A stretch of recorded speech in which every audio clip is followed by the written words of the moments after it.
Yoga for Yellow Bellies, second lecture by Aleister Crowley. Mr. Chairman, Your Royal Highness, Your Grace, my lords, ladies, and gentlemen, do what thou wilt shall be the whole of the law. In my last lecture, I led you into the quag of delusion. I smothered you in the mire of delusion.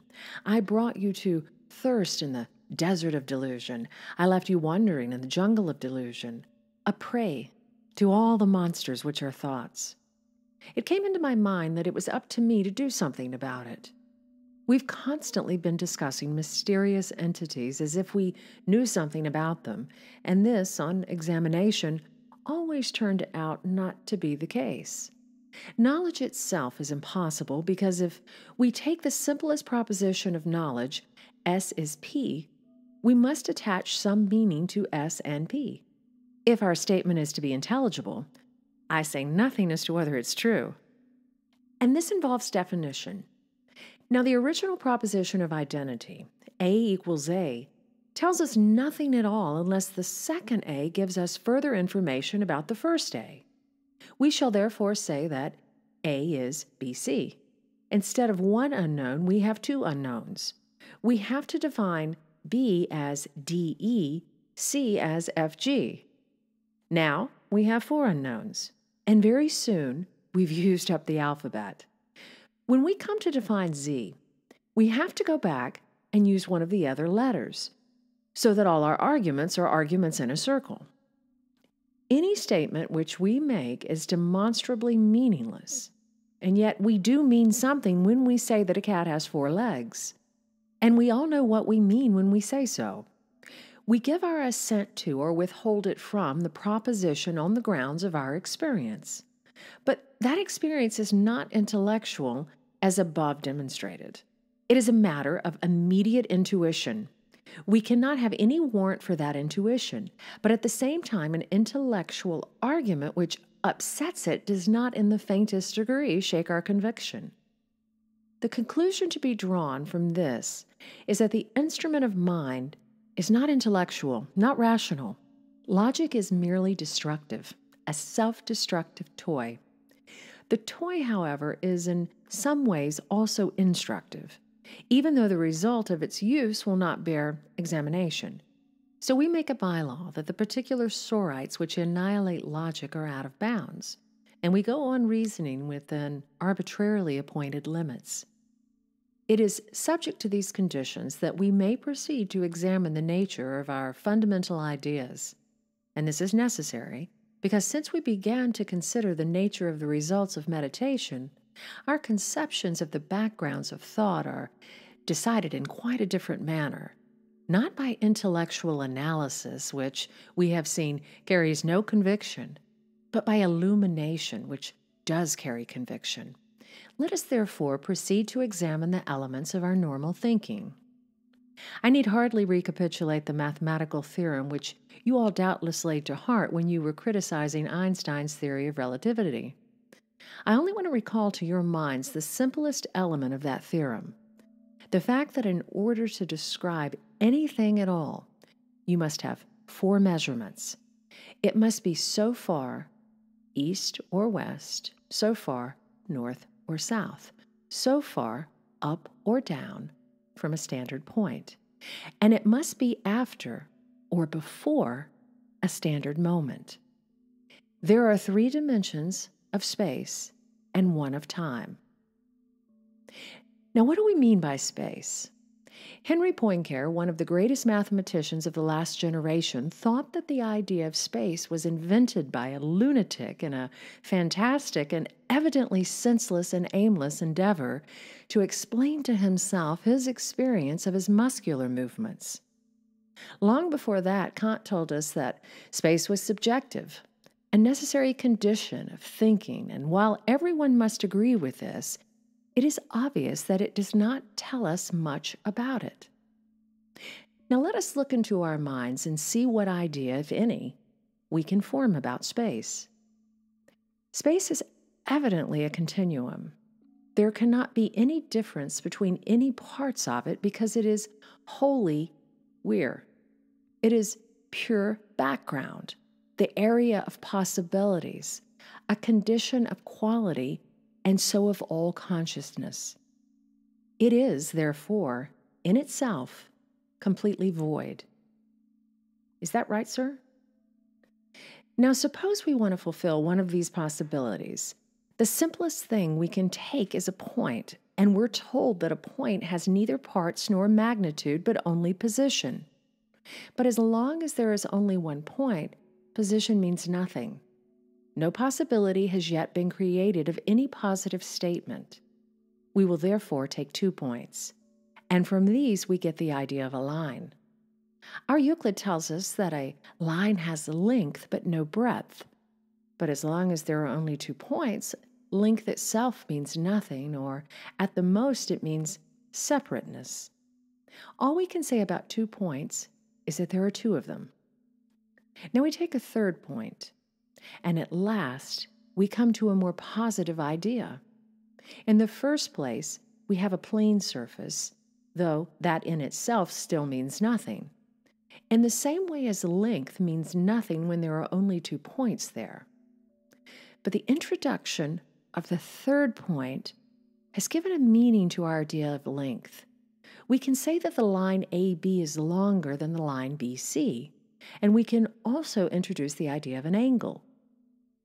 A fourth point, provided that it is not in the original plane, gives us the idea of a solid body. But as before, it tells us nothing about the solid body as such, because there is no other solid body with which to compare it. We find also that it is not really a solid body at all as it stands, because it's merely an instantaneous kind of illusion. We cannot observe or even imagine anything unless we have time for the purpose. What then is time? It is a phantasm, exactly as tenuous as space, but the possibilities of differentiation between one thing and another can only occur in one way instead of in 3 different ways. We compare 2 phenomena in time by the idea of sequence. Now it will be perfectly clear to all of you that this is all nonsense. In order to conceive the simplest possible object, we have to keep on inventing ideas, which even in the proud moment of invention are seen to be unreal. How are we to get away from the world of phantasmagoria to the common universe of sense? We shall require a lot more acts of imagination. We've got to endow our mathematical conceptions with 3 ideas which Hindu philosophers call Sat, Chit, and Ananda, which are usually translated being, knowledge, and bliss. This really means Sat, the tendency to conceive of an object as real; Chit, the tendency to pretend that it is an object of knowledge; and Ananda, the tendency to imagine that we are affected by it. It is only after we have endowed the object with these dozen imaginary properties, each of which, besides being a complete illusion, is an absurd, irrational, and self-contradictory notion, that we arrive at even the simplest object of experience. And this object must, of course, be constantly multiplied. Otherwise, our experience would be confined to a single object incapable of description. We've also got to attribute to ourselves a sort of divine power over our nightmare creation, so that we can compare the different objects of our experience in all sorts of different manners.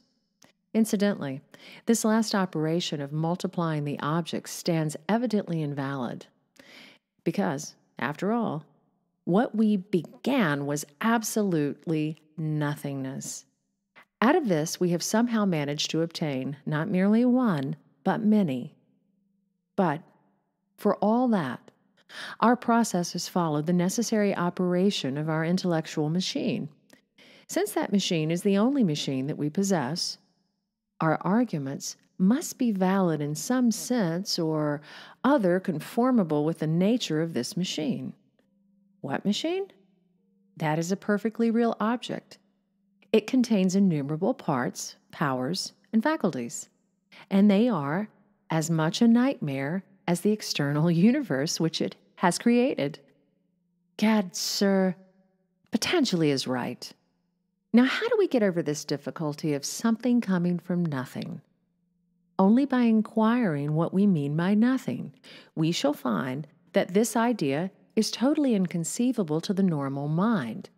For if nothing is to be nothing, it must be nothing in every possible way. Of course, each of these ways is itself an imaginary sum thing, and there are aleph zero, a transfinite number of them. If, for example, we say that nothing is a square triangle, we have had to invent a square triangle in order to say it. But take a more homely instance. We know what we mean by saying there are cats in the room. We know what we mean when we say no cats are in the room. But if we say no cats are not in the room, we evidently mean that some cats are in the room. This remark is not intended to be a reflection upon this distinguished audience.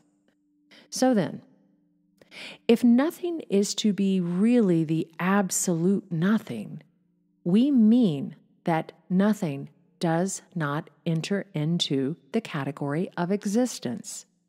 To say that absolutely nothing exists is equivalent to saying that everything exists which exists.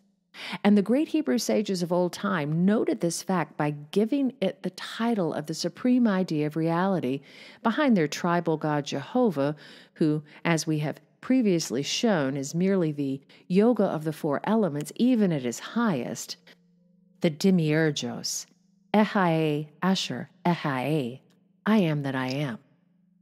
If there is any sense in any of this at all, we may expect to find an almost identical system of thought all over the world. There is nothing exclusively Hebrew about this theogony.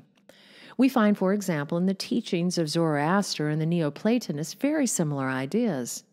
We have a pleroma, the void, a background of all possibilities, and this is filled by a supreme light God, from whom derive in turn the seven archons, who correspond closely to the seven planetary deities, Eretron, Bathor, Phalag, and the rest. These in their turn constitute a demiurge in order to create matter, and this demiurge is Jehovah. Not far different are the ideas both of the classical Greeks and the Neoplatonist. The difference in the terminology, when examined, appears as not much more than the difference of local convenience in thinking. But all these go back to the still older cosmogony of the ancient Egyptians, where we have Nuit, space, Hadit, the point of view. These experience Congress, and so produce Heru Ra Ha, who combines the idea of Ra Hur Kuit and Hur Par Krat. These are the same twin Va and He final which we know. Here is evidently the origin of the system of the tree of life. We have arrived at this system by purely intellectual examination, and it is open to criticism. But the point I wish to bring to your notice tonight is that it corresponds closely to one of the great states of mind which reflect the experience of samadhi. There is a vision of peculiar character which has been of cardinal importance in my interior life and to which constant reference is made in my magical diaries. So far as I know, there is no extant description of this vision anywhere, and I was surprised on looking through my records to find that I had given no clear account of it myself. The reason, apparently, is that it is so necessary a part of myself that I unconsciously assumed it to be a matter of common knowledge, just as one assumes that everyone knows that one possesses a pair of lungs, and therefore abstains from mentioning the fact directly, although perhaps alluding to the matter often enough. It appears very essential to describe this vision as well as possible, considering the difficulty of language and the fact that the phenomena involved logical contradictions, the conditions of consciousness being other than those obtaining normally. The vision developed gradually, It was repeated on so many occasions that I am unable to say at what period it may be called complete. The beginning, however, is clear enough in my memory. I was on a great magical retirement in a cottage overlooking Lake Pasquaney in New Hampshire. I lost consciousness of everything but a universal space in which were innumerable bright points, and I realized that this was a physical representation of the universe, in which what I may call its essential structure. I exclaimed, "Nothingness with twinkles!" I concentrated upon this vision with the result that the void space, which had been the principal element of it, diminished in importance. Space appeared to be ablaze, yet the radiant points were not confused, and I thereupon completed my sentence with the exclamation, "But what twinkles?" The next stage of this vision led to an identification of the blazing points with the stars of the firmament, with ideas, souls, etc. I perceived also that each star was connected by a ray of light with each other star. In the world of ideas, each thought possessed a necessary relation with each other thought. Each such relation is, of course, a thought in itself. Each such ray is itself a star. It is here that logical difficulty first presents itself. The seer has a direct perception of infinite series. Logically, therefore, it would appear as if the entire space must be filled with a homogeneous blaze of light. This is not, however, the case. The space is completely full, yet the monads which fill it are perfectly distinct. The ordinary reader might well exclaim that such statements exhibit symptoms of mental confusion. The subject demands more than cursory examination. I can do no more than refer the critic to Bertrand Russell's Introduction to Mathematical Philosophy, where the above position is thoroughly justified, as also certain positions which follow. I want you to note in particular the astonishing final identification of this cosmic experience with the nervous system as described by the anatomist. At this point, we may well be led to consider one more what we call the objective universe and what we call our subjective experience. What is nature? Immanuel Kant, who founded an epoch-making system of subjective idealism, is perhaps the first philosopher to demonstrate clearly that space, time, causality, in short, all conditions of existence, are really no more than conditions of thought. I have tried to put it more simply by defining all possible predicates as so many dimensions. To describe an object properly, it is not sufficient to determine its position in the space-time continuum of 4 dimensions, but we must inquire how it stands in all the categories and scales, its values in all kinds of possibility. What do we know about it in respect of its greenness, its hardness, its mobility, and so on? And then we find out that what we imagine to be a description of the object is in reality nothing of the sort. All that we recorded is the behavior of an instrument. What did our telescopes, spectroscopes, and balances tell us? And these, again, are dependent upon the behavior of our senses. For the reality of our instruments, of our organs, of sense, is just as much in need of description and demonstration as are the most remote phenomena. And we find ourselves forced to the conclusion that anything we perceive is only perceived by us as such because of our tendency so to perceive it.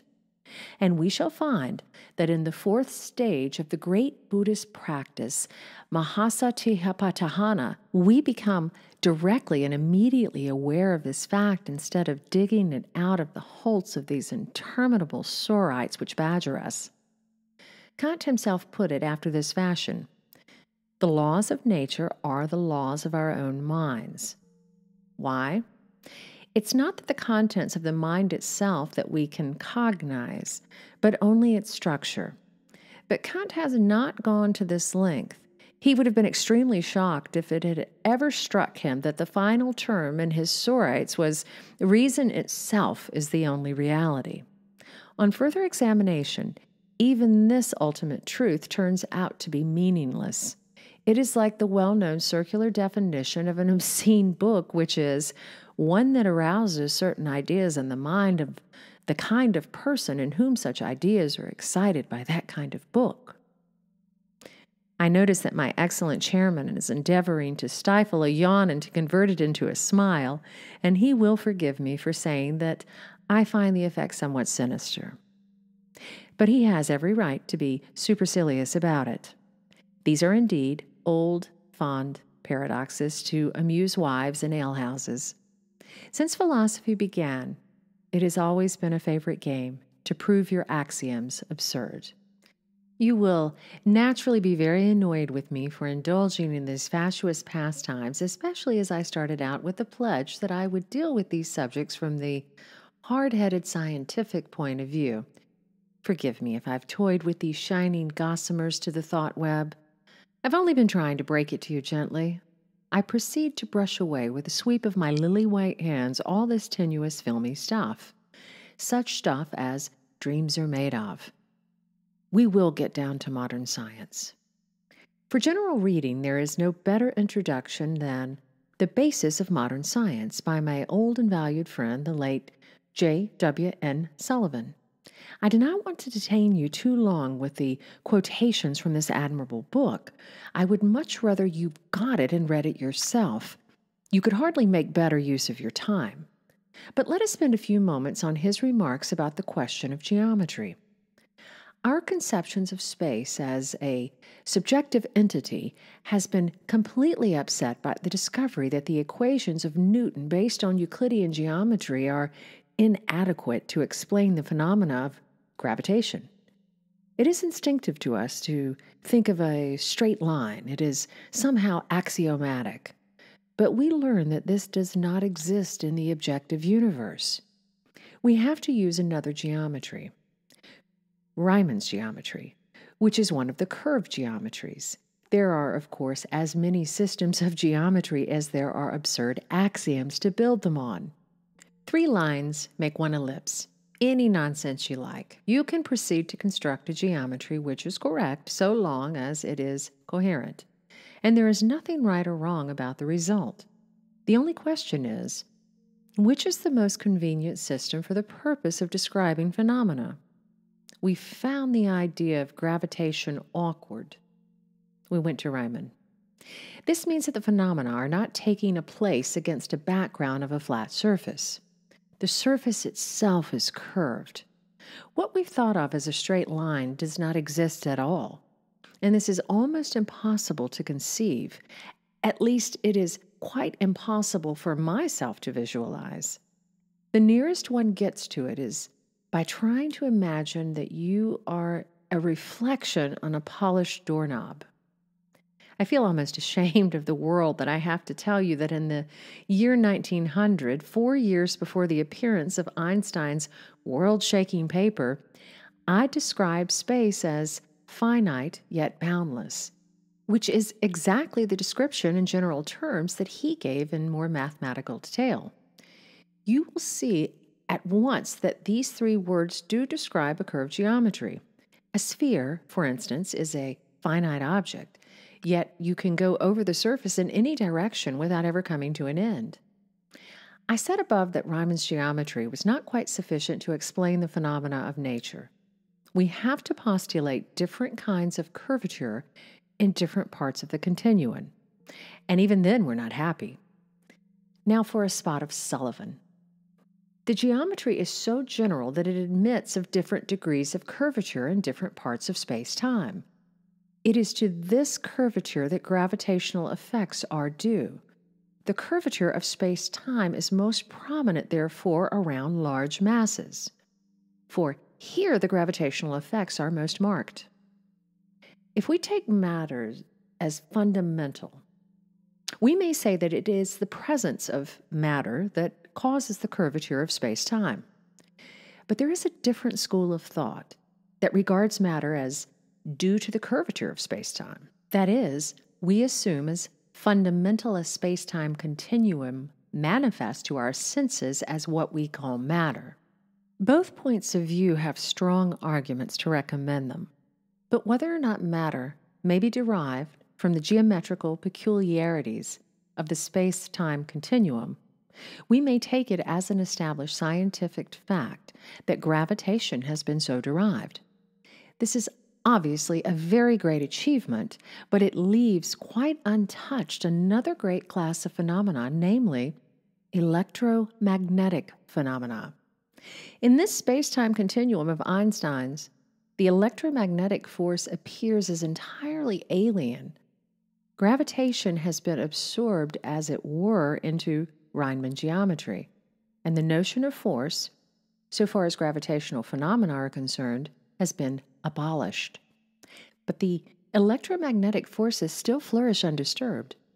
There is no hint that there are manifestations of the geometrical peculiarities of the space-time continuum, and it can be shown to be impossible to relate them to anything in Riemann's geometry. Gravitation can be shown to correspond to certain geometrical peculiarities of a Riemann space-time, but the electromagnetic forces lie completely outside of this scheme. Here is the great quag into which mathematical physics has led its addicts. Here we have two classes of phenomena, all part of a unity of physics. Yet the equations which describe and explain the one class are incompatible with those of the other class. This is not a question of philosophy at all, but a question of fact. It does not do to consider that the universe is composed of particles. Such a hypothesis underlies one class of phenomena, but it is nonsense when applied to the electromagnetic equation, which insists upon our abandoning the idea of particles for that of waves. Here's another Welsh rabbit for supper. Einstein's finite universe is such that its radius is dependent upon the amount of matter in it. Were more matter to be created, the volume of the universe would increase. Were matter to be annihilated, the volume of space would decrease. Without matter, space would not exist. Thus, the mere existence of space, besides its metrical properties, depends upon the existence of matter. With this conception, it becomes possible to regard all motion, including rotation, as purely relative. Where do we go from here, boys? The present tendency of physics is towards describing the universe in terms of mathematical relations between unimaginable entities. We've got a long way from Lord Kelvin's too often and too unfairly quoted statement that he could not imagine anything of which he could not construct a mechanical model. The Victorians were really a little inclined to echo Dr. Johnson's gross imbecile stamp on the ground when the ideas of Bishop Berkeley penetrated to the superficial strata of the drink-sodden gray cells of the beef-witted brute. Now look you, I ask you to reflect upon the trouble we've taken to calculate the distance of the fixed stars, and hear Professor G.N. Lewis, who suggests that two atoms connected by a light ray may be regarded as an actual physical contact. The interval between the two ends of a light ray is, on the theory of relativity, 0, and Professor Lewis suggests that this fact should be taken seriously. On this theory, light is not propagated at all. This idea is in conformity with the principle that none but observable factors should be used in constructing a scientific theory, for we can certainly never observe the passage of light in empty space. We are only aware of light when it encounters matter. Light which never encounters matter is purely hypothetical. If we do not make that hypothesis, then there's no empty space. On Professor Lewis's theory, when we observe a distant star, our eye as truly makes physical contact with that star as our finger makes contact with a table when we press it. And did not all of you think that my arguments were arguments in a circle? I certainly hope you did, for I was at the greatest pains to tell you so. But it is not a question of argument in Mr. Sullivan's book. It is a question of facts.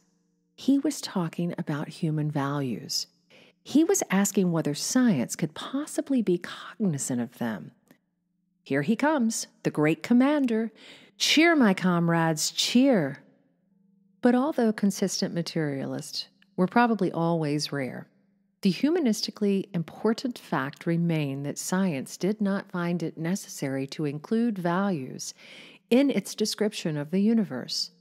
For it appeared that science, in spite of this omission, formed a closed system. It values form an integral part of reality. It seems strange that science should be able to give a consistent description of phenomena which ignores them. At the present time, this difficulty is being met in two ways.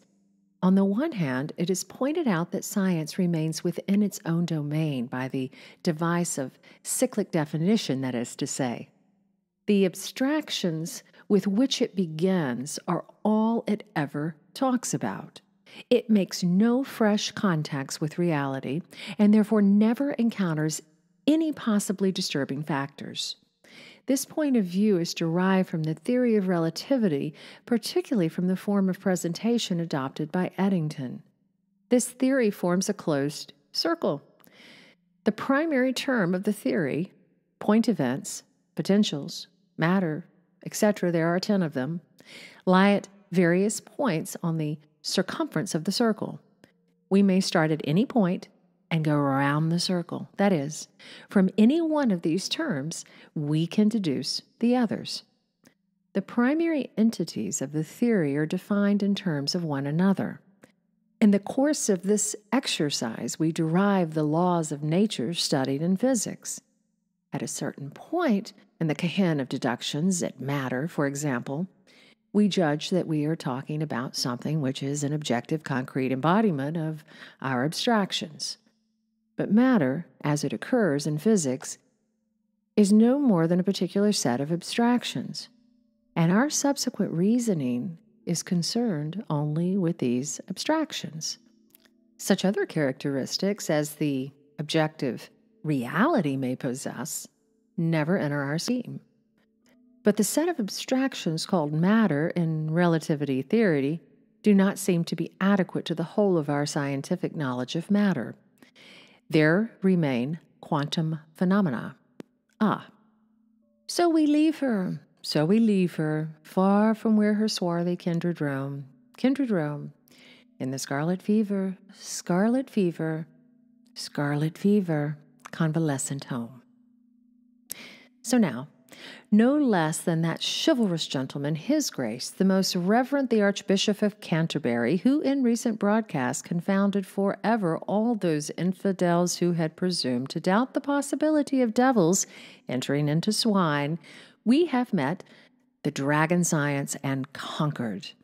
We have seen that, however we attack the problem of mind, whether from the customary spiritual standpoint or from the opposite corner of materialism, the result is just the same. One last quotation from Mr. Sullivan. The universe may ultimately prove to be irrational. The scientific adventure may have to be given up. But that is all he knows about science. Bless his little heart. We do not give up. You lied, Diorama. I do not repent.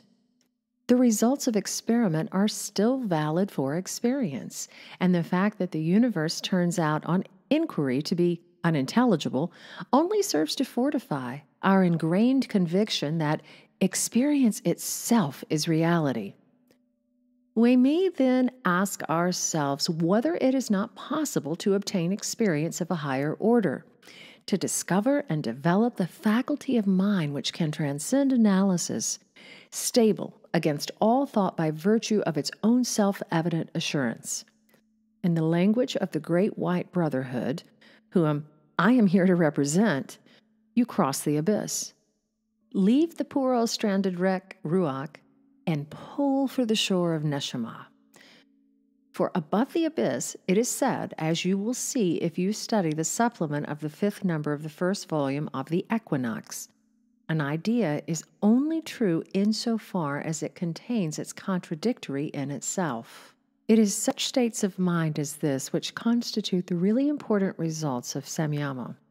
And these results are not to be destroyed by philosophical speculation because they are not susceptible of analysis, because they have no component parts, because they exist by virtue of their very unreason. Certum est quia ineptum. They cannot be expressed, for they are above knowledge. To some extent, we can convey our experience to others familiar with that experience to a less degree by the aesthetic method. And this explains why all the good work on yoga, alchemy, magic, and the rest, not doctrinal but symbolic, the word of God to man, is given in poetry and art.